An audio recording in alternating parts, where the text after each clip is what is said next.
berjumpa kembali di dalam program Sabda Bapa Surgawi. Hari ini kita akan melihat kebenaran firman Tuhan di dalam kitab Pertapa, pasal yang ketiga, ayat 39 sampai dengan ayat yang ke-41. Demikian firman Tuhan. Mengapa orang itu mengeluh? Biarlah setiap orang mengeluh tentang dosanya. Marilah kita menyelidiki dan memeriksa hidup kita dan berpaling kepada Tuhan. Marilah kita mengangkat hati dan tangan kita kepada Allah di surga. Saudara kasih Tuhan, saya percaya setiap pribadi manusia yang ada di dunia ini pasti pernah mengalami yang namanya mengeluh.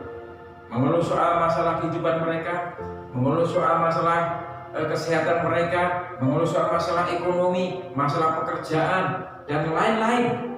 Saudara kasih Tuhan, mengeluh itu merupakan satu ungkapan yang keluar, baik itu melalui sikap maupun perkataan.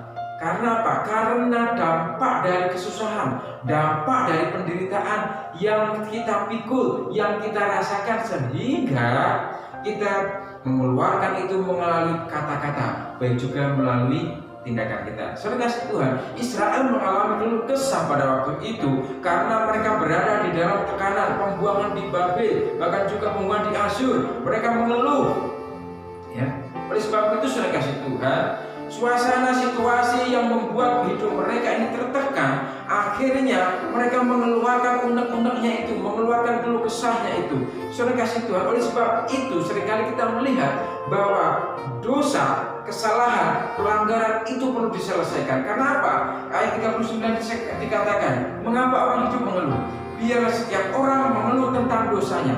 Ini sekali lagi, dosa seringkali menjadi sesuatu yang menghambat kita untuk kita bisa menikmati berkat-berkat Tuhan. Oleh sebab itu, kesalahan, dosa itu harus diselesaikan sehingga apa yang menjadi keluh kesah itu bisa diatasi. Tuhan, tema firman Tuhan pada saat hari ini adalah mengatasi keluh kesah. Pertanyaannya, bagaimana menyelesaikan kesalahan itu agar senantiasa kita tidak mengalami keluh kesah terus? Akhirnya keluh kesah kita itu menjadi suatu semangat. Sekali lagi, mengatasi keluh kesah dalam kehidupan kita. Bagaimana kita bisa mengerjakan itu? Bagaimana kita bisa mengatasi keluh kesah itu dalam kehidupan kita? Yang pertama, saudara kasih Tuhan, ada di ayat 40 dikatakan, maka kita menyelidiki dan memeriksa hidup kita dan berpaling kepada Tuhan. Saudara kasih Tuhan, Israel itu mengeluh karena penderitaan mereka, karena penghukuman akibat dan ketidaktaatan mereka, sehingga mereka mengalami satu pembuangan, dan akibat dari pembuangan itu mereka hidup di dalam tekanan. Mereka mengeluh terus kepada Tuhan. Mereka mengeluh karena penderitaan mereka, karena beban hidup mereka. Saudara kasih Tuhan, dalam hal ini, untuk mengatasi keluh kesah itu berarti harus apa? Harus kita menyelidiki, introspeksi, melihat apa yang telah saya lakukan, apa yang telah saya perbuat, sehingga perbuatan saya itu mendatangkan sesuatu yang tidak baik sebagai dampak dari perbuatan kita. Saudara kasih Tuhan, oleh sebab itu bangsa Israel ini mengalami situasi yang seperti itu, mengalami penderitaan, mengalami tekanan. Yeremia mengatakan, marilah kita menyelidiki, marilah kita melihat, introspeksi apa sesungguhnya yang telah kita perbuat di hadapan Tuhan. Kalau kita berbuat salah, apa yang dikatakan? Marilah kita apa? Berpaling kepada Tuhan, kembali kepada Tuhan, sehingga apa yang menjadi keluh kesah kita itu, kita mau datang kepada Tuhan, mengungkapkan keluh kesah kita itu kepada Tuhan. Saudara kasih Tuhan, kalau setiap pribadi orang itu mengeluh, pasti ingin mencurahkan isi hatinya kepada orang lain. Dalam hal ini firman Tuhan mengajarkan, kalau ada keluhan, ungkapkanlah itu semua kepada Tuhan. Mintalah pengampunan kepada Tuhan, berpaling kepada Tuhan. Karena Tuhan setia dan adil, Dia akan menerima segala keluh kesah kita. Saudara kasih Tuhan, menyadari bahwa tindakan kita itu salah. Ini berarti kita mau kembali kepada Tuhan, berpaling kepada Tuhan, dan fokusnya hanya kepada Tuhan. Saudara kasih Tuhan, berpaling itu berarti ketika kita sudah menjauh dari Tuhan, kita mau kembali lagi kepada Tuhan. Kita meninggalkan Tuhan, kita mau kembali kepada Tuhan. Berpaling kepada Tuhan, kembali kepada Tuhan, karena Dia Allah yang sanggup membawa kita, memberikan kita damai sejahtera. Yang kedua, saudara kasih Tuhan, ada di ayat 31 sampai 36 demikian firman Tuhan. Karena Karena tidak untuk selama-lamanya Tuhan itu mengucilkan. Karena walau Ia mendatangkan susah, Ia menyayangi menurut kebesaran kasih setianya. Karena tidak dengan rela hati Ia menindas dan merisaukan anak-anak manusia.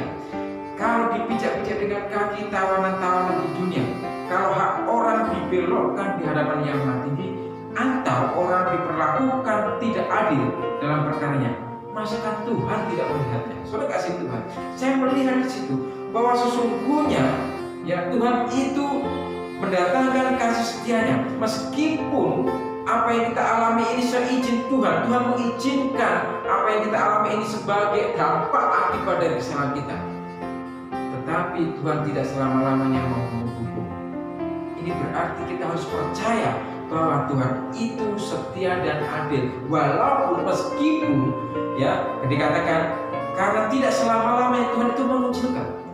Meskipun Ia mendatangkan susah, meskipun Tuhan izinkan persoalan terjadi, penderitaan itu terjadi, kesusahan itu terjadi, persoalan itu terjadi, tapi Ia menyayangi menurut kebesaran kasih setianya.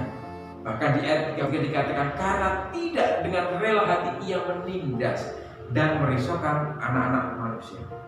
Saudara kasih Tuhan, ini bukti bahwa sesungguhnya Tuhan itu mengasihi kita semua, mengasihi orang percaya. Oleh sebab itu saudara kasih Tuhan, setelah tadi kita berpaling kepada Tuhan, setelah kita mau datang kepada Tuhan, kita harus percaya bahwa Tuhan itu setia dan adil. Yakinlah bahwa Tuhan itu setia, Tuhan itu adil. Tidak selama-lamanya Tuhan mendatangkan kesusahan, tapi karena kemurahan Tuhan, Tuhan itu mau mendidik orang percaya agar senantiasa dia tetap hidup di dalam pengharapan kepadanya, kepada Tuhan. Yang ketiga, saudara kasih Tuhan, ada di ayat 41 dikatakan demikian, marilah kita mengangkat hati dan tangan kita kepada Allah di surga. Saudara kasih Tuhan, ini Yeremia mengajak bangsa Israel, mengajak kita semua ketika kita sudah berpaling kepada Tuhan, mengakui kesalahan kita percaya bahwa Tuhan itu setia dan adil.